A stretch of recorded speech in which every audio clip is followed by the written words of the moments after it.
welcome to Autovision. Today is what you could almost call our new special. We have a new guest host, and all new segments, including this, my new car. We will be looking at and we'll be showing you the project. So, it is now time to get started. Autovision is off and running.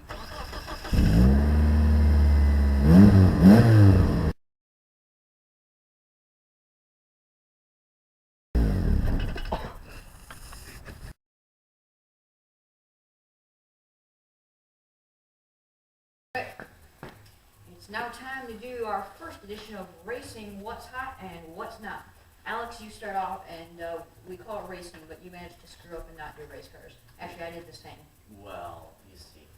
So, okay, we first start off with this. This is the TVR Cervera Speed 12 race car. It was going to be a race car for the GT1 series, but they changed the rules and got rid of the class. And that's when they merged into the GTS and GT. Yep. So this car never raced, and it was turned into a quite deadly street machine. It has an 800 horsepower, 7.7 liter V12, 240 mile an hour top speed. This thing, It's somewhat cool. it looks like it's going to kill you. I think it's quite cool. Yeah, it's Right here. yeah. There we go. Okay, what's next? Next, we go on to a car that isn't really a race car, but it was built on a race car chassis. It's this. The Bugatti Type 57 Atlantique. 4 were made. 2 of them survived. The body is made of magnesium alloy, so it's riveted together. And this car pictured here sold for between $30 and $40 million at a private auction. Yeah, so we will. That's just rumored, but I mean, no, it's not. I mean, obviously, it's not the most good-looking car in the world. To be quite honest, it's compared to other cars at the time. But I mean, just the price alone has got to put it somewhere in that range. I love the look of it. This cabin at the back, the doors, they swing up. It's an incredible car. Okay, what's next? Next we go on to the Suzuki SX4 Hill Climb car. This has a 910 horsepower, 3.1 liter twin turbo V6. And it's terrifying, but to be honest, it doesn't look very cool. So, I'm saying it's not hot. Yeah, Whatever you want. you know, it's cool. It's really fast. It held the record, like the hill climb, but it's not my cup of tea. Then we go on to something that is my cup of tea. The Audi R18 e-tron Quattro, 4-wheel drive hybrid Le Mans car, 510 horsepower, 3.7 liter turbo diesel. And I will quick add the one fact in it. It won Le Mans Overall, overall. as a hybrid car, first year racing. This car is insane. But I don't think it qualifies as hot. It's a bit nerdy. And also, I mean, yes, it won this year, but they had some struggles with it, and I think that's why I'd say it was put on the board. Put it right there. Okay. And then we move on to possibly my favorite car of all time. It's this Porsche 917-30. This is a Can-Am car. It has, in qualifying tune, 1,580 horsepower. From a 5.4 liter twin turbo flat That 12. equals up to 1,967 base horsepower per ton. It's insane. This car weighs 1,800 pounds. And then the 0 to 60 number, every time I look at this, 1.9 seconds to get to 60. This is even more incredible. It takes just a little over 10 seconds to get to 200 miles an hour. It's incredible. This thing has 39 pounds of boost. And it'll do 260 miles an hour. Some say this is the car that killed Pan Am racing, but I love it. It's incredible piece of engineering. Now on to my, now as we continue with the Racing What's Hot, What's Not, we have to talk about, actually I did all SRT/Dodge Vipers, because they are truly one of the epitome of what racing is, and what it can be, and the best it can be. I begin with the first generation GTSR Viper. This particular car is the 91 car, actually at Daytona, when it uses obviously a legendary V10 engine. and it won overall, beating the lighter cars with more power at the 2024 at Daytona. It also did the same at Spa and the Nürburgring. It won its class at Le Mans for 3 straight years, and it has a grand total of 14 championships. This is a massively, massively, massively, massively hot get car. the point. It actually almost burns to touch it. No. What? Why not? Give me one. I'll give you credit that as a machine, it's good. It's a very good machine. It won its class many times. There's lots of good things. But when I look at it, I don't think, yes, that's a nice race car. It is. So I say put it. Aha. You lose. Well then. Now moving on, the Dodge Viper ACRX. This was built for the Viper Cup, 640 horsepower, fastest car in its class, which I believe is I don't know what it is, but it's basically one of the fastest cars in the world around the Nürburgring Nordschleife, and that beat I said every other car. So, what do you think about this car? That car? It's pretty cool. It I is. like it. It's a bit, I think they've hyped it up a bit. But as a machine, it's good. So, cool, hot, I mean, pretty, yeah, okay. I agree on Viper. Next That's one, first. these are actually our car, or Autoform cars, Autoform Development, or group, whatever. But this is, when we race, this is actually a picture, and you'll see it, of one of our SRT, and then actually one like the 354 car that you've seen many times. These cars are, these are cool. Obviously, yeah, that's a little biased. I'm just gonna put them in hot. I find them, you know, they're, no. Over here. Fine. You can have it your way. This one wasn't my favorite Viper. This is the Dodge Viper GTSR concept. I believe it was 2000. It was a street legal race car that actually beat most other race cars. It didn't actually go into production. What do you think about this car? I like it because it's winning. It looks nice. I like it. Yeah, it's obviously a Viper. It's a good looking car. I'd say it's another hot. Right there. Look at that. All Vipers are in hot. That says something about the kind of car, doesn't it? Well, that's what we got for our first installment of Racing What's How It's Not. Now we move on to Saab. They're a very interesting car company. Yes. Over the years, they make some of the oddest cars in the world. Also, what you have to keep in mind with these cars are they also have had an interesting death, because after they died, almost instantly after they died, there was a concept car, and now all of a sudden, Spiker's saying that we might bring Saab back. So, good news for their death, and then bad news, they're coming back, everything that's going on. But still here now to tell us about Saabs and some of their oddest cars, some of their normal cars, it is Hawkins Lewis.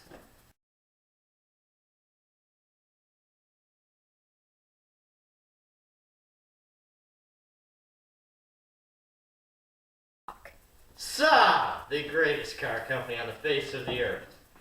It is dead, sadly. But we here are going to bring it back through the group of Stryker. Now let me start you off with some Saab facts, such as, in October of 1986, the Saab Long Run took place. The standard Saab, or let me phrase it, 3 Saab 9000 turbos set 2 world records and 21 international records at the Talladega Super Speedway race in Talladega, Alabama. 62,000 miles were covered in each of these Saabs at an average speed of 132,000 miles, or 132 miles an hour. And then again, 50,000 miles were done by one of them at the average speed of 132.7 miles an hour, setting another world record. Then in early December of 2006, a Wisconsin traveling salesman, not far from where we got our Saab 900, because he used to go back and forth from Michigan to South Carolina to sell GM parts. The 1989 Saab 900 SPG, which stands for Special Performance Group Saabs, they were a specialty version, made an amazing mileage standard of 1,385,000 miles on the original factory engine and transmission. And this mileage was even verified by Saab in Trollhättan, Sweden. Alright, now let me start you off with some Saab facts, such as in 1958, the Saab GT750 was the first car fitted with standard seat belts. I have a quick question. Where is your Saab right now, Hawkins? Hey, I can explain this one. It is right now. It is at a bed and breakfast on the east side of the state doing scrapbooking. Why is it stuck over on the east side of Michigan and we live on the west side of Michigan? That's because my mom drives over there 2 days a week, and sadly, one of the pulleys locked up on the engine, so a fairly common issue, but a very minor one, and it ate the belt. But don't need to fear. The Saab drove over 60 miles with no cooling system, and it's still fine. That proves the impressive standard of Saab. But back to what I was saying. In 1963, Saab becomes the first volume automaker to offer diagonally split brakes. Then once again in 1969, Saab, another world first. They create an ignition system near the gear stick instead of behind the wheel, so there's less knee injuries and collisions. Also in 1970, the main focal point of Saab, they created the headlight wipers and washers, improving safety all across the globe. Then in 1971, Saab does the impact absorbing rear bumper. So anyone ever heard in the 80s, spring bumpers? Where do you think they got them from? The Saabs in Trollhättan, Sweden. And yes, as they said in 1971, also with their marketing campaign, made by Trolls in Trollhättan. And just a random fact, the Saab factory is almost the same size as the River Rouge factory in Detroit. Also in 1976, Saab produced a turbo engine with wastegate control. The first one to do it in a 4-cylinder. Then in 78, Saab did another world first, a passenger compartment air filter. So you can thank Saab for all your clean air coming through your car nowadays. 1980, Saab introduces automatic performance control and an anti-knock sensor that allowed higher fuel economy. And just to vouch for this, our Saab ran on standard regular, so low quality fuel gets 33.5 miles to the gallon average. On the highway you can get up to 40. With a 5-speed and a 4-cylinder. No turbo, plain Jane 4-cylinder. And then in 1981, Saab introduces the split field side mirror, reducing the blind spots which Saabs are notorious for. 1982, Saab introduces the first asbestos-free brake pads. No more lung cancer for Saab owners. Then 1983, Saab introduces the 16-valve 4-cylinder turbocharged engine, one of the most powerful 4-cylinders of its day. And then in 1985, Saab pioneers direct ignition, eliminating the distributor and plug wires. Then in 91, they introduced a light pressure turbo because before this, Saab turbos would on the occasion explode. Then, also in 91, they were the first to make CFC-free air conditioning, so better for the environment. Then also in 91 again, it develops a Tritonic engine management system, which has the first engine with a 32-bit microprocessor, not very much different than my Windows 8 computer. I would not recommend it. Alright, then in 93, Saab introduces its fancy new clutch and black panel, which is Saab's fanciest ever thing. So basically, their slogan that year was born from jets, because Saab also makes turbojet airplanes. So you could hit a button that was commonly nicknamed black panel on the dash. It would cut all the lights on the dash minus the speedometer. Called night panel. No, until 2006 it was black panel. Oh, gosh. Alright, then in 2000, Saab introduces an SVC, or a variable compression engine. Then in 2008, the last true generation of Saab before its death, they implemented cross-wheel drive, all advanced four-wheel or all-wheel drive system where it could send more power to the front or rear, sensing which needed it. And also, now we're going to get into some of the more random Saab, such as the Saab.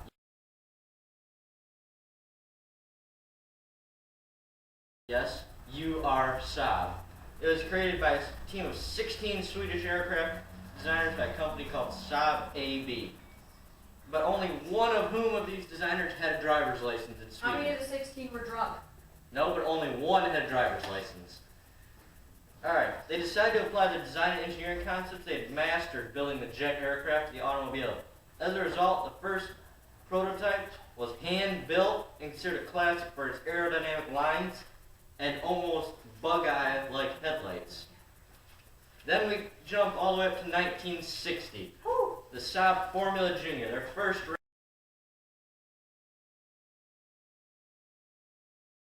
race car. Front-wheel drive, 1100cc 3-cylinder. Also, it was two-stroke, just like their first car. All Saabs until the 70s were two-strokes. And this is their first car that was over 2 cylinders. Wow. Before this, they were only 2 cylinders. And it pushed out a massive 86 horsepower. Wow, that'll get you from 0 to 60 in like 20 seconds. Hey, but it also puts 70% of the weight on the front tires to put more efficient power down. as front-wheel drive is for the feeble. Hey, and then we jump up to the Saab 95 V4, model year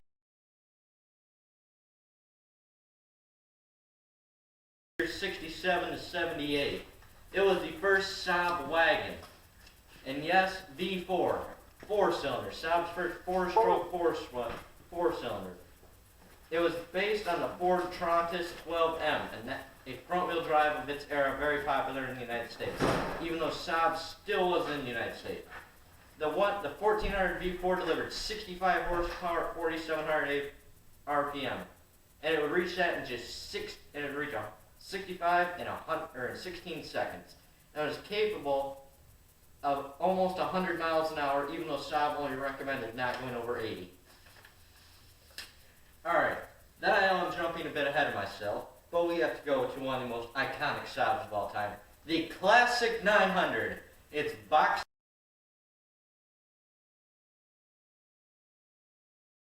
design, designed in the 80s, made for the 80s, and born in the 80s. They produced almost 50,000 of these per year, and their most popular was the 900 convertible.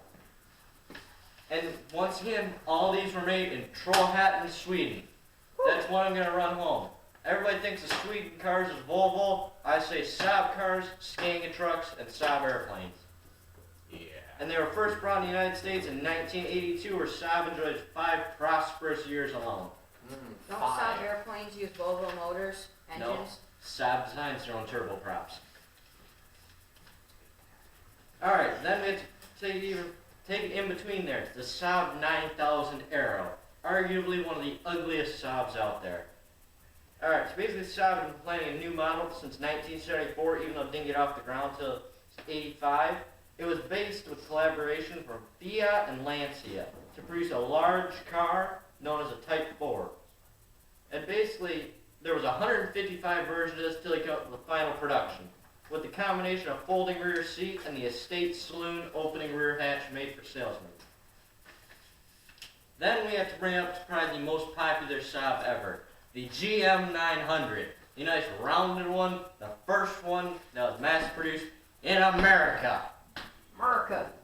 The Saab 900 was made of, debuted in front of the press and 35,000 residents of Trollhättan, Sweden in the town's main square on July 21st of 93.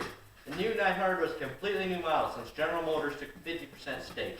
And that is, yes, what we own. And I can vouch for it. That car has not a speck of rust, but 400,000 miles and still kicking strong. We found rust on it, remember? Yeah. Hey, that was the exhaust. It's got rust. It's got rust in the exhaust.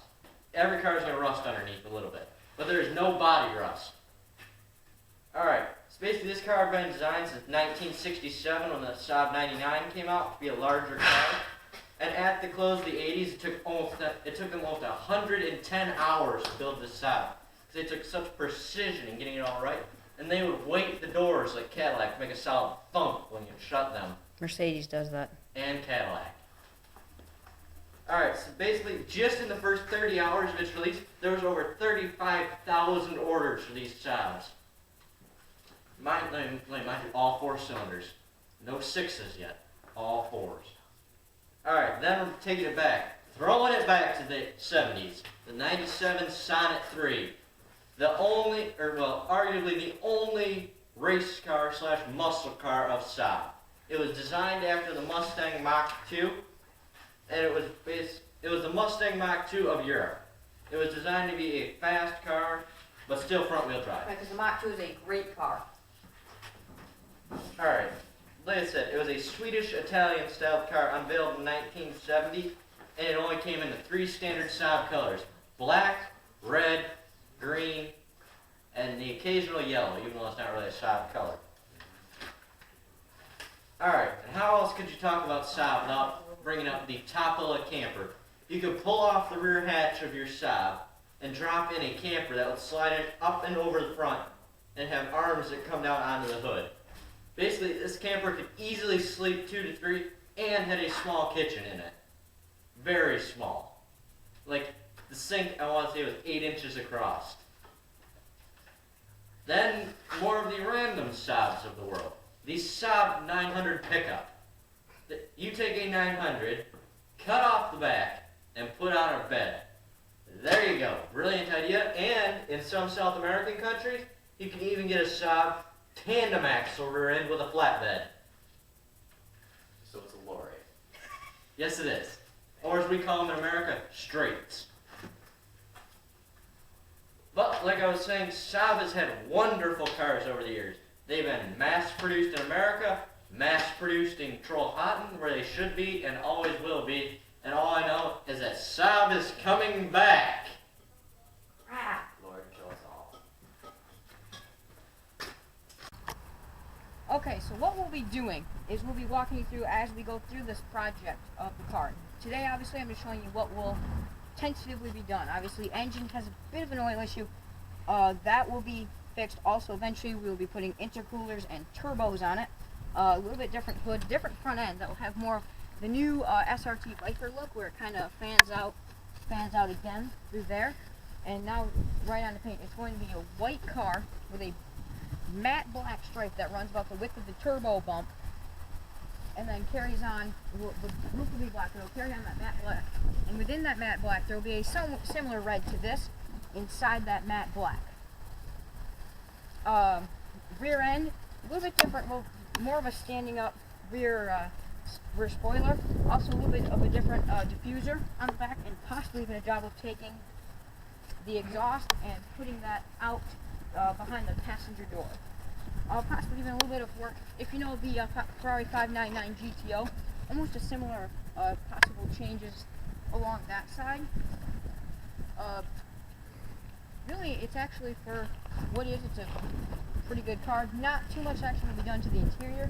I'll be putting some sport race seats, different steering wheel, different gear knob.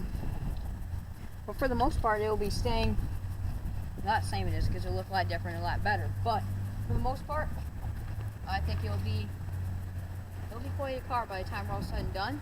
And hopefully in a couple of years, once we can actually drive, this will be a good part to our road trips that we will begin doing on Autovision eventually. So we will check in on this car every once in a while. There it is, a 1994 Eagle Talon owned by myself. Okay.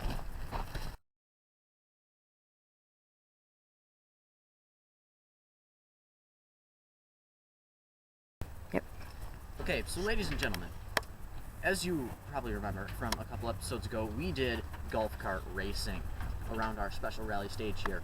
So we thought it'd be kind of fun to have our guest host try his hand at this extreme sport. So now, let's watch. Got the timer.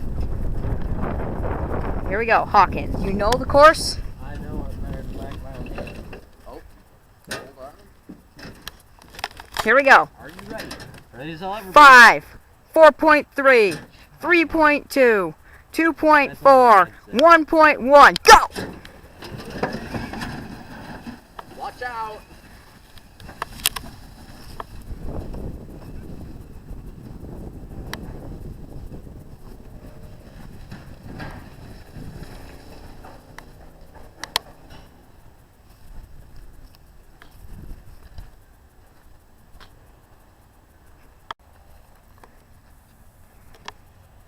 I would not be on that side.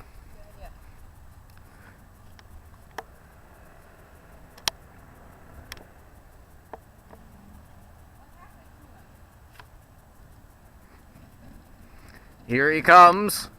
Round the bend. Make sure he doesn't fall off. And across the line. There you have it. Well, now go back to the studio. I'm not going to show your time yet. What? Alright, fine, I'll drive this back. Bye, then. And so we thank you for coming and joining us today and doing your Saab talk and then doing the lap. Let's just get straight onto your golf cart lap. Alex the first time did it in a little over 1 minute and 6 seconds, and I did it in about 1 minute and 1 second. How do you feel as if you did? I feel I did under a minute, please. I got stuck around that last corner coming out of the long straight here. How do you get stuck? Well, I didn't get stuck, but it slowed me down because I didn't want to hit anything because my driving style is a bit aggressive. Keep in mind that Alex and I did have the same situation with the cars there. Okay. It's just my driving style is way more aggressive than both of you guys. Okay, well just keep in mind. I never let off the throttle. Aggressive I did not touch the brakes. Aggressive isn't necessarily the best way to go with rallying.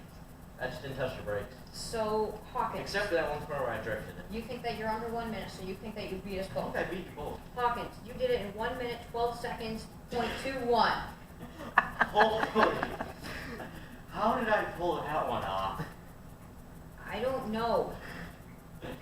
I feel like I did it pretty fast, too. You might have felt like that, but I mean, I had that thing foot to the floor.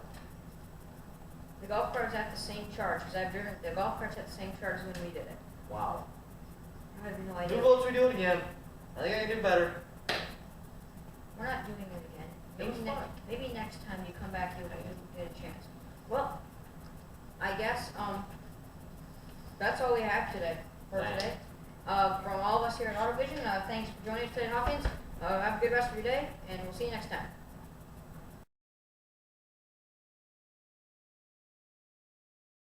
Okay, so in the process of filming today, we had a bit of a think.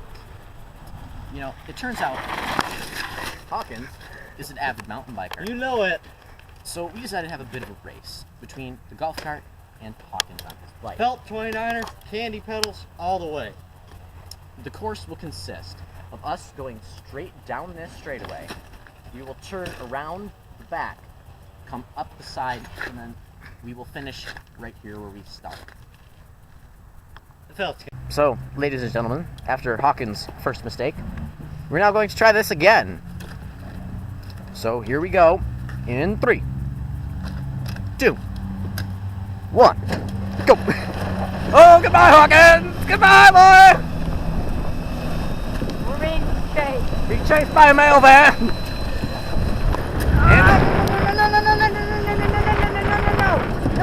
Watch with the car, watch with the car. Seriously, do not hit me. Look out, Hawkins! Goodbye, boy! We got him! I still got him! We got him! Goodbye! Come on! Goodbye, boy! Come on! We got him! But don't screw it up, Nate! And across the line! Stop! Watch out the mail van.